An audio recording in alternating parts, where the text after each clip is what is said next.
The purpose of this video is to introduce you to the pedestal grinder, freestanding grinder, or bench grinder as they're more often known. It's one of the simplest of workshop machines, consists of a motor in the middle and two grinding wheels, one at each end. They're especially good for grinding hardened metal that's been hardened by heat, welding, or for grinding hardened tool, steel. This grinder is fitted with two different types of wheel to grind different types of job. Over here, the grey wheel is a medium grit general purpose steel wheel. The nearer wheel, this white wheel, is a tool sharpening wheel. It's a softer material. Being soft, it wears more quickly and sheds heat, taking heat away from the edge of the tool that we're sharpening. Grinders here at TAFE are to be used to grind steel and stainless steel only. Do not grind brass, copper, aluminium or nylon on these grinders.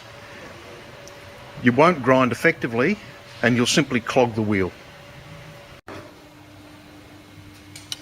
Here's an example of a steel grinding wheel which has been improperly used to grind aluminium. As you can see, there's a substantial amount of molten aluminium embedded into the face of the wheel. That aluminium will reduce the effectiveness of this wheel, reduce its efficiency at cutting steel.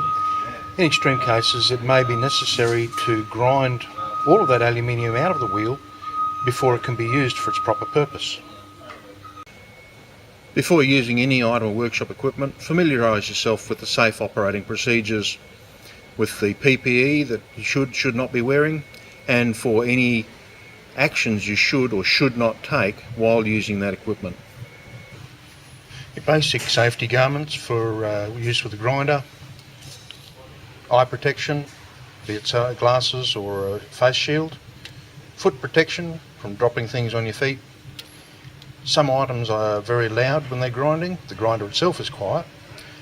Hearing protection: if you have long hair or a long beard, you need to restrain that, and you need to be wearing long sleeves, long trousers to protect your arms and legs against shards of metal or small pieces of grinding wheel being flung into them. The other one is no gloves. Gloves can be drawn into rotating machinery, entrapping your hand and basically destroying your hand. A grinding wheel that has become clogged or has got grooves in it needs to be made flat again. To do that, we use a dressing tool.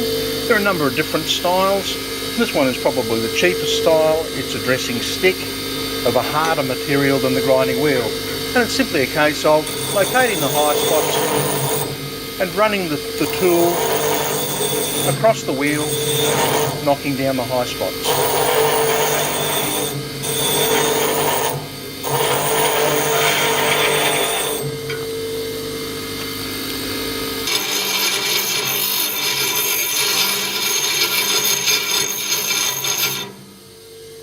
As you can see, sparks get thrown in every direction. Important to protect your eyes. First line of defence is this shield. Second line of defence, glasses. You may choose, rather than glasses, you may prefer to wear a full face mask.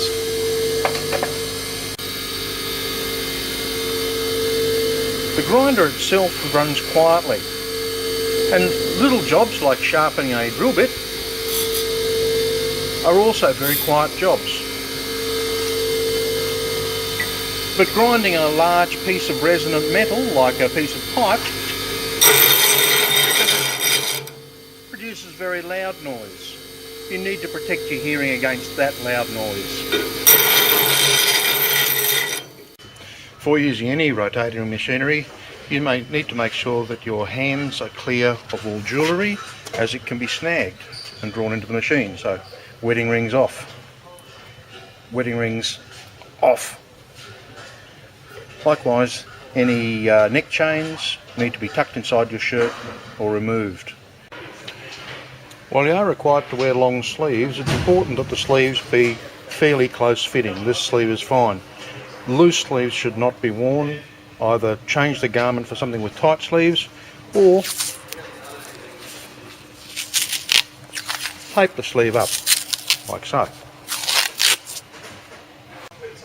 Long hair and bikie beards are a problem around any rotating machinery, particularly when you're doing fine work like sharpening a small drill, when you need to get your face close to the job to see what you're doing. Long hair, neck chains, long beards, caught around the machine. First thing happens is your face will smack into the grinder and then your scalp gets torn off your head. Protect against your hair or beard being drawn into a grinder, you need to either tie your hair back or wear a hairnet or snood. A hairnet, well, here's one I made earlier. A snood is similar, has a couple of straps on it to tie around your face like so. The grinder spins at approximately 3,000 revolutions a minute, 50 revolutions a second.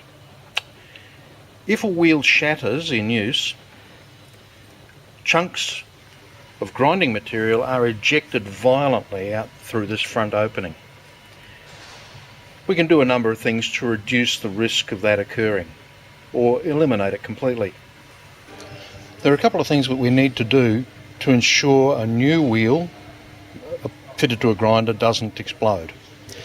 The first thing is we need to make sure that the grinding wheel is rated for the same or higher revolutions than the grinder. This grinder is rated for 2,800 RPM, while the wheel is rated for 3,152.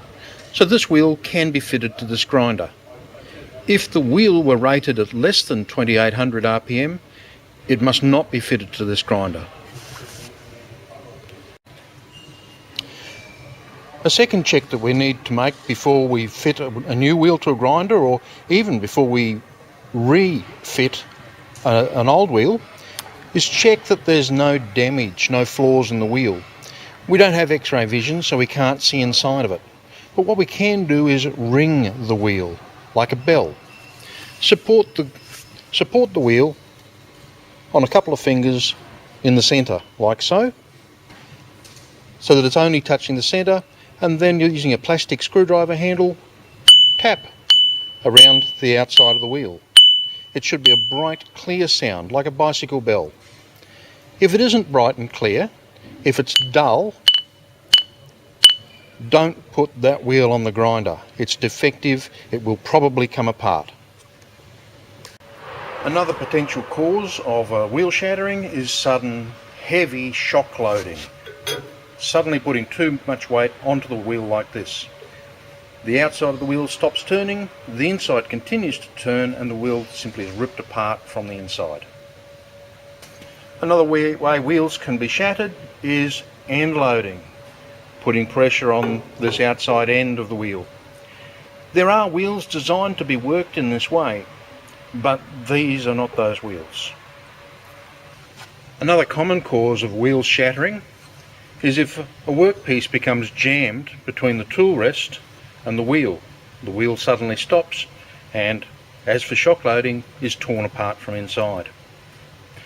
To prevent this, we must make this gap between the wheel and the work rest as small as possible, not greater than 1.5 millimeters. When we work with a grinder, we must always work in this top section of the wheel here, in this quadrant here. We never should allow our workpiece to go below the horizontal line through the centre of the spindle. Up here, the wheel is coming out toward us, which will push the job away from the grinder. But down here, the wheel is retreating back into the guard. If it snags, it may drag the job into the guard, jamming the wheel. Okay, got all that? You've got the right PPE on, you've checked the grinder to make sure that it's in good condition, the tool rests are set up correctly for the job that you want to do, that the wheels are in good condition, they're round, they're flat, and now you're ready to go. Grinding is often slower than filing. Don't turn to it as being automatically faster, but it certainly can be a lot less effort, particularly with hard materials. Work the job apply it gently and then firmly to the job, to the wheel, and work at the job to and fro across the face of the wheel to wear the face of it evenly. Avoid creating grooves.